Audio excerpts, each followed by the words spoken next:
जय हिंद, नमस्कार। मैं प्रवीण एक बार फिर से आपका एग्जाम मैथ्स पर वेलकम करता हूं। कैसे हैं आप सभी अच्छे होंगे और सभी की प्रिपरेशन भी अच्छी चल रही होगी। बीच में एक दिन वीडियो नहीं आ पाई तो हम पर भी काम का इतना प्रेशर होता है, ऑफलाइन की क्लासेस होती हैं तो फिर कभी कभार हम पर भी रहम किया करो भाई। और आज से हम एचएसएससी के प्रीवियस ईयर सवालों की जो गणित के हैं, जितने भी एचएसएससी ने पूछे हैं गणित में, उनकी एक बेहतरीन सीरीज ला रहे हैं जहां पर डेली मैं आपको 8 से 10 सवाल केवल और केवल वही करवाने वाला हूं जो कि आपसे एचएसएससी ने पूछे हैं प्रीवियस ईयर के जितने भी एग्जाम हुए हैं उनमें। ठीक है, और ये सीरीज जब तक चलेगी जब तक डी ग्रुप का पेपर नहीं आ जाता है या सीईटी मेंस नहीं आ जाता भाई। ठीक है, यदि सीईटी पहले मेंस आता है तो फिर आगे हम डी तक चलेंगे, और यदि पहले डी का आता है तो उसके बाद फिर हम सीईटी मेंस तक चलेंगे। ठीक है, लेकिन कंटिन्यूटी में वीडियो आएंगी, एक दो दिन जैसा भी पॉसिबल होगा। ठीक है, तो फिर चलिए देख लेते हैं। सबसे पहला सवाल आज की क्लास का क्या रहने वाला है। सवाल हरियाणा कांस्टेबल में आपसे पूछा गया है। ये है जी सवाल नंबर पहला आज की क्लास का। बड़ा लल्लू किस्म का सवाल है जी। ये तो क्या बोलना चाह रहा है, जैसे सवाल में आपसे पूछा गया है कि 64 की पावर 12 और उसको आपने डिवाइड किया गया है 4 की पावर 15 से 15 से, तो बताओ 64 की पावर कितनी आएगी। और आपके ऑप्शन है 12, 9, 7 और 3। ये सवाल है। आपने एक चैप्टर सुना होगा सर्ड्स, इंडाइसिस, घातांक और करनी से। ये वहां से है जी, घातांक से। ठीक है, यदि आपने मेरी सर्ड्स और इंडाइसिस वाली वीडियो नहीं देखी है तो उसको जाके देख लेना, उसका लिंक आपको नीचे मिल जाएगा डिस्क्रिप्शन में। ठीक है, तो देखिए जब जब इसके जैसे सवाल आते हैं ना तो सारी जगह सेम चीजें बनानी होती हैं। यहां पर आपसे 64 के बारे में पूछा गया, इसका मतलब 4 को 64 बनाने में आप लोगों का फायदा है। 4 को 64 आपको बनाने के लिए 4 की पावर 3 लिखनी है और उसकी पावर 5 लिखनी है। अब ऐसा क्यों? क्योंकि इंडाइसिस का एक बड़ा अच्छा रूल है कि a raise to power n और उसकी पावर m है तो वो a raise to power n गुना में m हो जाता है। यदि मैं आपसे कहता हूं कि 4 की पावर 15 इसको क्या लिखोगे, तो ये 4 की पावर 3 गुना में 5। अब मैं इसको क्या लिख सकता हूं, 4 की पावर 3 और उसकी पावर 5। लेकिन इससे फायदा ये हो गया है कि 4 की पावर 3 हम जानते हैं 64 होता है, तो ये 64 रेज टू पावर 12 और इसे डिवाइड किया गया 64 रेज टू पावर 5 से, और आपको बताना है 64 की पावर कितनी आएगी। तो फिर से एक इंडाइसिस का एक बेहतरीन रूल यहां पर लगने वाला है। मैं आपको जी बता देता हूं, जैसे यहां पर कि a की पावर n और उसको आपने डिवाइड किया है a की पावर m से, तो उत्तर हमेशा a की पावर n माइनस m होगा। सेम टू सेम चीज यहां पर है। ये a सेम होना जरूरी है, इसको बोलते हैं आप लोग बेस। ये बेस सेम होने जरूरी है, यहां पर बेस सेम है तो फिर हम ऐसा बोल सकते हैं ये आएगा जी 64 की पावर 12 माइनस 5 कितने, 7। तो यहां पर हम कितना लिख सकते थे, 7। इसका मतलब ये है ऑप्शन नंबर कौन सा होगा, ये सी हो जाएगा जी, 7 आ जाएगा। ये था सबसे पहला लल्लू सवाल जो एचएसएससी ने आपसे हरियाणा कांस्टेबल में पूछा है। तो आगे बढ़े, चलिए जी देख लेते हैं। तो अब जो सवाल आपके सामने आ रहा है ना, तो उसको सोल्व करने के लिए आपको बहुत ज्यादा मेहनत करनी पड़ती है। तो मैं एक ही तरीका आपको बताऊंगा भाई, और उसी से फिर उस टाइप के सारे सवाल आपसे हो जाएंगे। और ये जो आज की क्लास का सवाल नंबर 2 है, ये भी आपसे हरियाणा कांस्टेबल में पूछा गया है, सेट 1 में मॉर्निंग में। सवाल इतना सा है जी कि 76 और इससे यदि मैं डिवाइड करता हूं 1.55 से तो उत्तर आता है 7920। तो बताओ यदि 122.76 को मैं डिवाइड करता 15.5 से तो क्या आता है। और आपके ऑप्शन है 79.02, सेकंड ऑप्शन है 7.92, थर्ड ऑप्शन है 79.20 और जी थर्ड ऑप्शन क्या है 9 2। ये ऑप्शन है।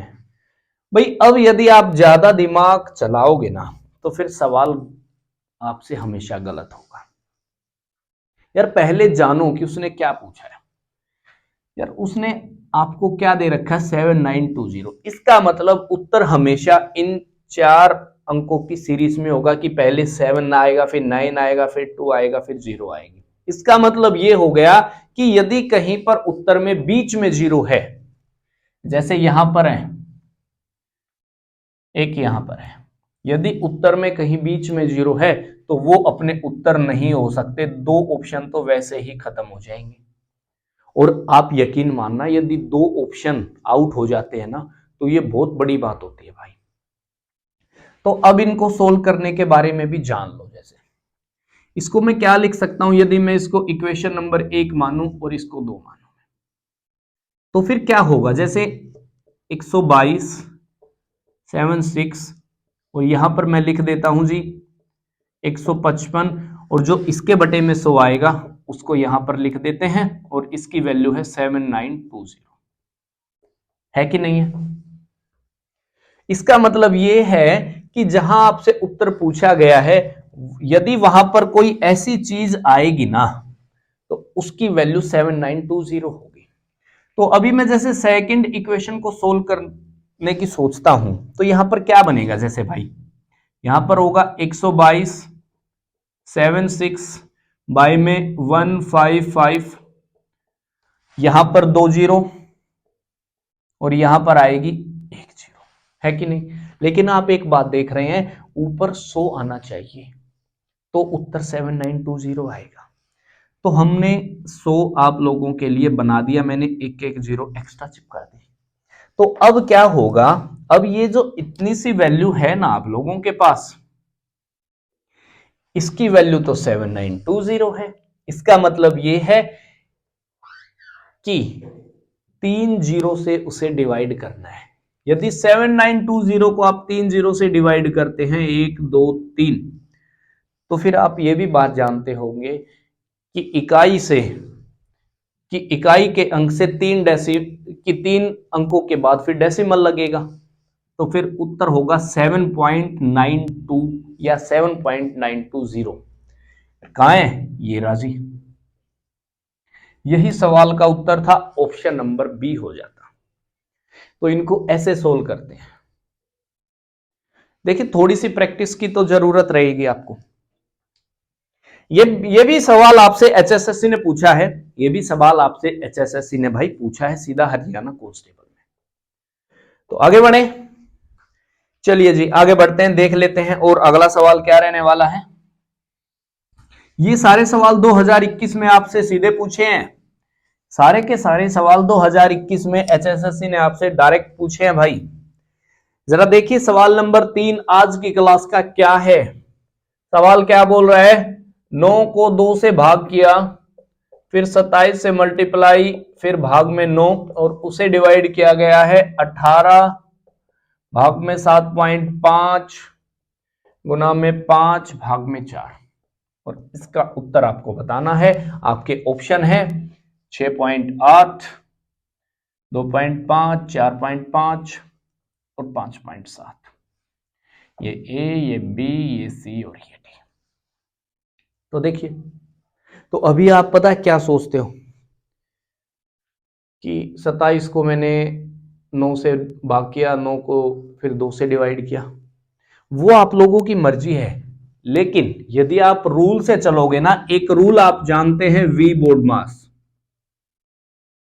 वी बोर्ड मास, ये v के बारे में मैं आपको सीधा बता रहा हूं, उसके बाद फिर मैं आपको बता देता हूं। v होता है जी विंकलम, विंकलम, या इसको आप जानते हैं बार से, ओनली BAR। आपने कहीं पर ऐसा जरूर लिखा दिखा होगा 5 - 7 और उसके ऊपर बार। इसका मतलब यह होता है कि सबसे पहले 5 - 7 को सोल्व करना है, सबसे पहले 5 - 7 को सोल्व करना है।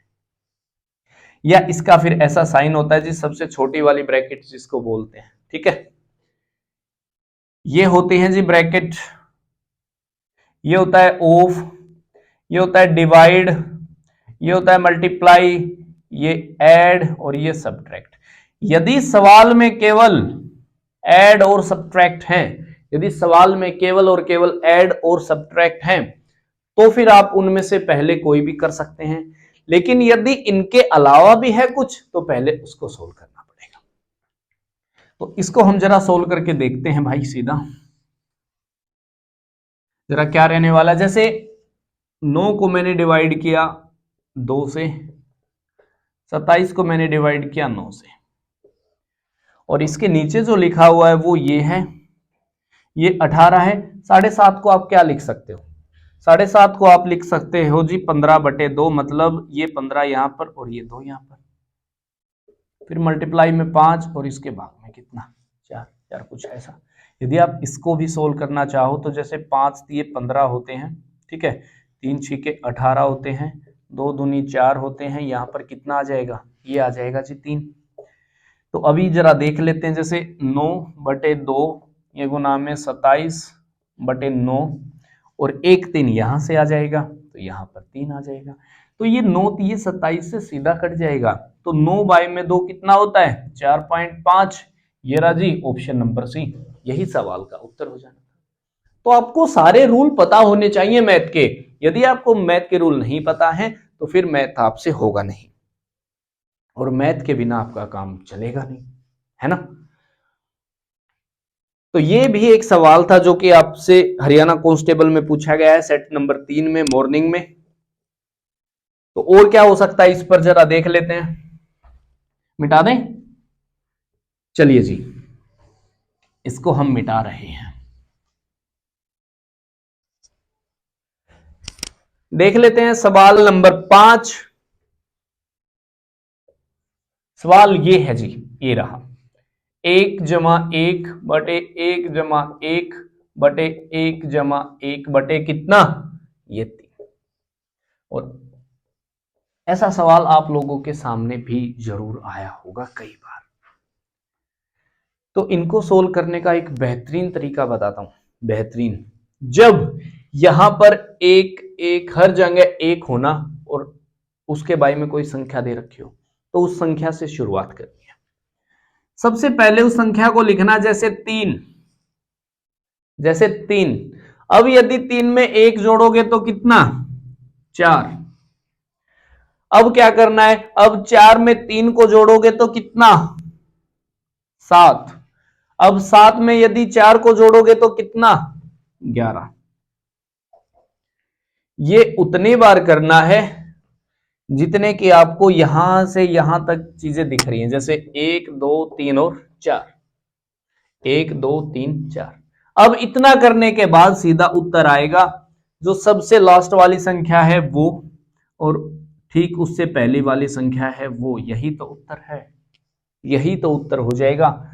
7 एकम 7, 4/7, यही तो सवाल का उत्तर हो जाएगा।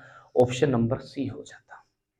यदि यहां पर एक एक है ना, तो इससे बेटर तरीका नहीं इसको सोल्व करने का, वरना फिर आपका वही जो पहले वाला रूल है, जैसे इसका एलसीएम लेंगे 3 एकम 3 और 1 4/3, ये फिर हो जाएगा जी 3/4 उल्टा, 4 एकम 4 और 3 7।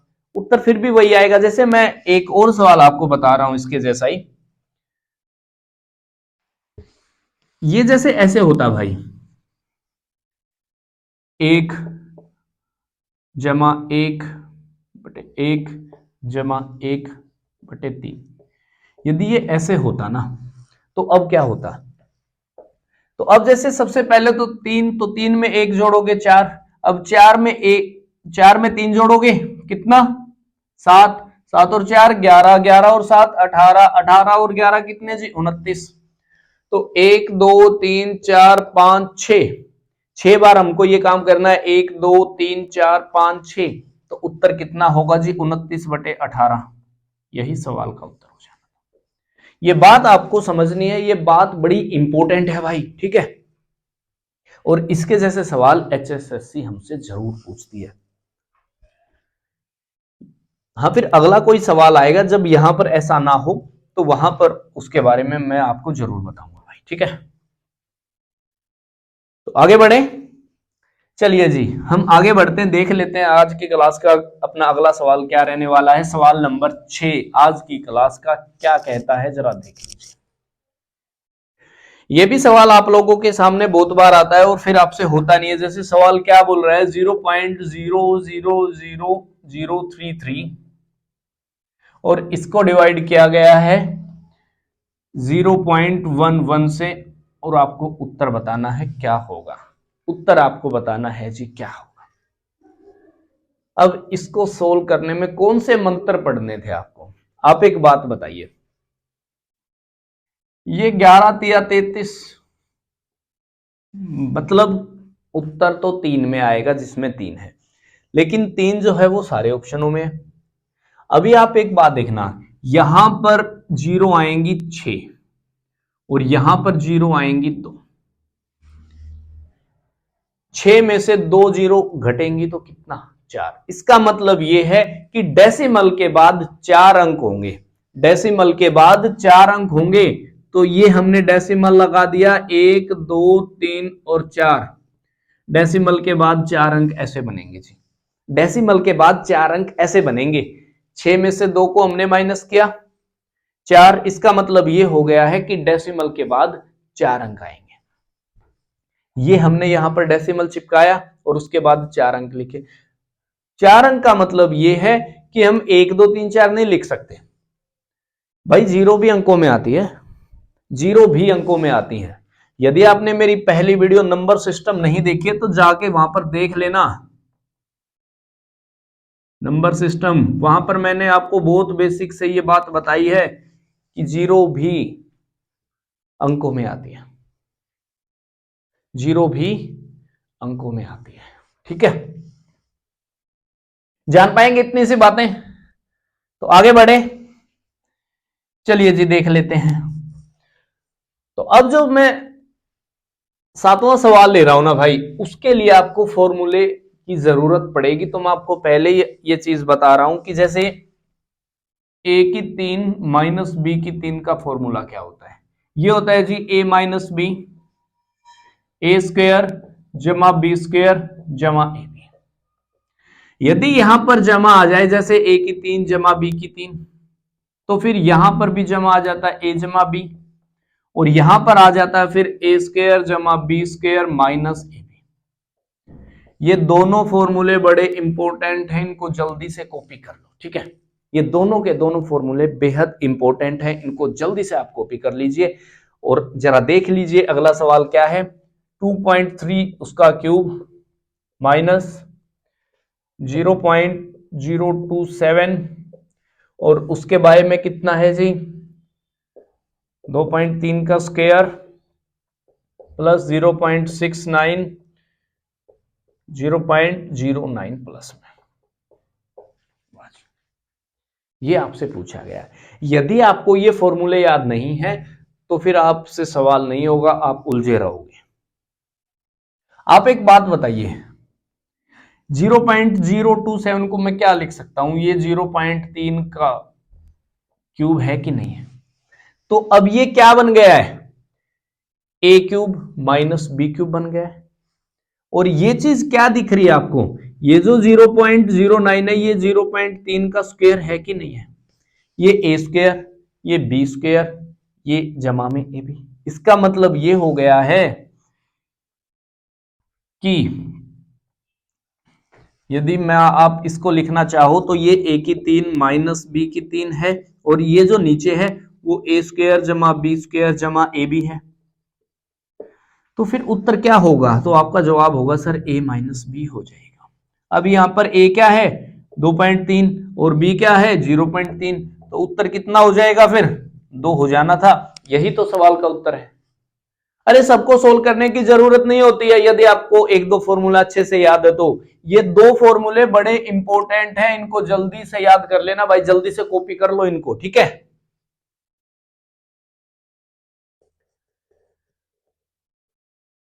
चलिए जी आगे बढ़े। हम आगे बढ़ रहे हैं। यदि आप दोबारा देखना चाहो तो फिर वीडियो को दोबारा देख लेना भाई। ठीक है, आज की क्लास का सवाल नंबर 7 क्या बोल रहा है जरा जल्दी से देख लीजिए भाई। सवाल ने कहा है 1.5x और यहां पर दिया है 54 इज इक्वल टू 6 1.5x, तो x बताओ। तो यहां पर भी उसने आखिरकार x ला ही दिया। अब HSSC वाले भी x बीच में लाने लगे, है ना। तो देखिए ये तो यार, ये तो बात कोई भी बता देगा कि ये क्या हो सकता है। ये हो सकता है यदि मैं इनकी आर पार गुना लगाऊं तो 1.5x का होल स्क्वायर, और ये क्या हो जाएगा 54 गुना में 6 हो जाएगा। यदि 1.5x रखूं तो ये स्क्वायर वहां जाकर स्क्वायर रूट बन जाएगा, तो आपका जवाब होगा ये 54 गुना में 6। आप जानते हैं 9 छिका 54 होते हैं, तो मतलब 3 गुना में 6 18 आ जाएगा। यहां से x की वैल्यू क्या आ जाएगी, तो आपका जवाब होगा सर 18 बटे में 1.5। यदि आप 1.5 को 2 से मल्टीप्लाई करते हो तो आता है 3। आप चाहो तो सीधा कर लो जी, मैं आपको वैसे ही बता देता हूं। यहां पर 10, आप ऐसे कर लो, ठीक है। 5 दूनी 10, ये 5 दिए 15, 3 6 18, 6 दूनी कितना 12। तो x की वैल्यू कितनी आ गई होती 12। तो ऐसे करते हैं सवालों को। आप चाहो तो मैं आपको सीधा भी ये बात बता सकता था, जैसे 1.5 को यदि आप 2 से गुना करते हैं तो आता है 3, और यदि यहां पर 3 होता तो ये इसका 6 गुना होता, लेकिन आप जानते हैं यहां पर तो 1.5 है, आधा है, इसका मतलब 6 का डबल कितना, फिर 12 हो गया होता। ये उत्तर आना था जी। जान पाएंगे इतनी सी बातें। ये सारे के सारे सवाल आपसे HSSC ने अपने एग्जाम्स में पूछे हैं भाई, ठीक है। तो फिर चलिए देख लेते हैं अगला सवाल। आज की अपनी इस बेहतरीन क्लास का सवाल नंबर 8 क्या है। वेन डायग्राम पर एक सवाल आपसे पूछा है फील्ड इंस्पेक्टर 2017 में। तो देखिए आप जल्दी से, सवाल क्या है। एक क्लास में टोटल 50 स्टूडेंट हैं, 40 साइंस में पास हुए हैं, 34 मैथ में, और कुछ विद्यार्थी दोनों में पास हुए हैं, तो केवल विज्ञान में पास बताओ। तो देखिए वेन डायग्राम जब मैंने आपको प्रतिशत में पढ़ाया है ना, वहां पर मैंने बड़ी डीप से आपको ये बात बताई है, जब सवाल में केवल आ जाए ना, ओनली केवल आ जाए, तो फिर आपको डायग्राम ही बनाना पड़ेगा। आप चाहो तो मेरी वीडियो को जाके देख सकते हो, उसका लिंक आपको नीचे डिस्क्रिप्शन में मिल जाएगा। तो अब जैसे उसने कहा है कि टोटल विद्यार्थी 50 हैं, मैं चलिए पहले डायग्राम ही बना लेते हैं जैसे ये है, ठीक है। अब ये 40 साइंस में पास हैं, यहां का और यहां का टोटल कितना है, तो आपका जवाब होगा ये तो 50 है जी। यहां और यहां का टोटल कितना है 50 है। आप एक बात बताना, यदि मैं इसको साइंस मानूं, ये एस है और ये मैथ है ना, ये हुआ जी गणित। ये 40 है और ये कितने हैं, ये 34 है। और हम बात ये भी जानते हैं कि टोटल 50 है, लेकिन यदि आप यहां पर टोटल देखोगे तो यहां पर टोटल कितना बनता है 74, जबकि टोटल कितने हैं 50 है। इसका मतलब ये है कि 24 स्टूडेंट्स ऐसे हैं जो कि साइंस में भी हैं और मैथ में भी हैं। इसका मतलब ये है कि जो दोनों में है ना वो 24 है, वो क्या है, वो 24 है। आप एक बात बताइए, यदि 24 स्टूडेंट ऐसे हैं जो कि साइंस और मैथ दोनों में हैं, और उसने आपसे पूछा केवल विज्ञान में, केवल साइंस में, तो जी 40 तो टोटल ही थे साइंस में, और उसमें से 24 ऐसे हैं जो कि मैथ में भी हैं और साइंस में भी हैं। तो ऐसे विद्यार्थी कितने बचेंगे जो केवल और केवल साइंस में हो। तो फिर अब आपका जवाब होगा सर 40 में से आप इस 24 को माइनस कर दो तो कितने बचेंगे 16। तो ये 16 स्टूडेंट ऐसे होंगे जो कि केवल और केवल साइंस में पास हो जाएंगे। मैं आपको फिर से ये बात बता रहा हूं, यदि सवाल में आपसे केवल पूछा गया है ना, यदि केवल वर्ड आया तो फिर आपको डायग्राम ही बनाना पड़ेगा, दूसरा कोई ऑप्शन नहीं है। यदि केवल आपसे नहीं पूछा तो फिर आप फॉर्मूला भी लगा सकते हो। जैसे एक और सवाल है जो कि आपसे फील्ड इंस्पेक्टर में ही पूछा गया है इसके जैसा ही, लेकिन वहां पर केवल वर्ड नहीं है, तो जरा देख लेते हैं उसको भी। ये लो, तो जल्दी से देख लीजिए भाई सवाल क्या है। सवाल इतना सा है कि 43 व्यक्ति हैं जिनमें से 18 ने केवल सूप पिया है। सूप, ठीक है। मैं आपको फॉर्मूले से भी बता देता हूं, मैं आपको वेन डायग्राम से भी ये बात बड़े अच्छे से बता दूंगा भाई, ठीक है। ये तो वेन डायग्राम हुआ इसका, और यहां पर मैं आपको डायरेक्ट फॉर्मूले से भी बता दूंगा। तो जैसे उसने कहा है कि टोटल 43 हैं, ये लो जी, टोटल 43 व्यक्ति हैं, ठीक है। और 5 ऐसे हैं जो कि कुछ भी नहीं पीते हैं। 5 वो हैं जो कि कुछ भी नहीं पीते हैं। इसका मतलब ये है 8 ने केवल चाय पी है। ये 8 हैं जी चाय वाले, ठीक है। और 18 ने केवल सूप लिया है। ये 18 हैं जी सूप वाले।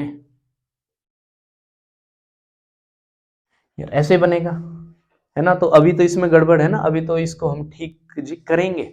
आप एक बात बताइए भाई, यदि 43 टोटल हैं और उसमें से 5 ऐसे हैं जिन्होंने ना तो चाय ली और ना ही सूप लिया, तो इसका मतलब ये हो गया है कि 38 व्यक्ति ऐसे हैं जो कि चाय वाले भी हैं, सूप वाले भी हैं, और चाय और सूप जो कि दोनों चीजें ले रहे हैं वो भी हैं। आप एक बात बताइए, यहां 18 हैं और यहां पर 8 हैं, तो जी टोटल कितने हुए? 26। लेकिन यार होने कितने चाहिए? 38। इसका मतलब ये है कि जो बाकी बचे हैं ना, वो चाय में भी हैं, वो सूप में भी। तो आप एक बात बताइए, जैसे या यहां पर कितने बचेंगे यार? 12। तो 12 ऐसे हैं, 12 ऐसे हैं जो कि दोनों में। लो जी, अब ये 38 हो गया। तो अब उसने क्या पूछा आपसे? उसने पूछा है सूप कितनों ने पिया है। यहां पर केवल का कोई जिक्र नहीं है। आप एक बात बताइए, ये 18 तो जी केवल सूप वाले हैं, और ये जो 12 हैं ये चाय और सूप दोनों ही चीजें पी रहे हैं। इसका मतलब 18 और 12 कितने? 30 ऐसे व्यक्ति हैं जो कि सूप वाले हैं।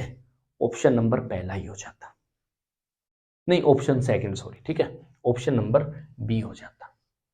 ये वेन डायग्राम है। यदि आप इसको फॉर्मूले से चलते भाई, जैसे ए यूनियन बी क्या होता है, ये ए में, ये बी वाले, और माइनस में दोनों वाले, ए इंटरसेक्शन बी वाले। तो अभी मैं आपको बताता हूं, जैसे ए में जैसे मैंने चाय माना है, तो 8 व्यक्ति चाय पी रहे हैं, है ना, और ये 18 सूप वाले हैं। आप एक बात बताइए, ये वो होते हैं जो कुछ ना कुछ लेते हैं, कुछ ना कुछ लेते हैं।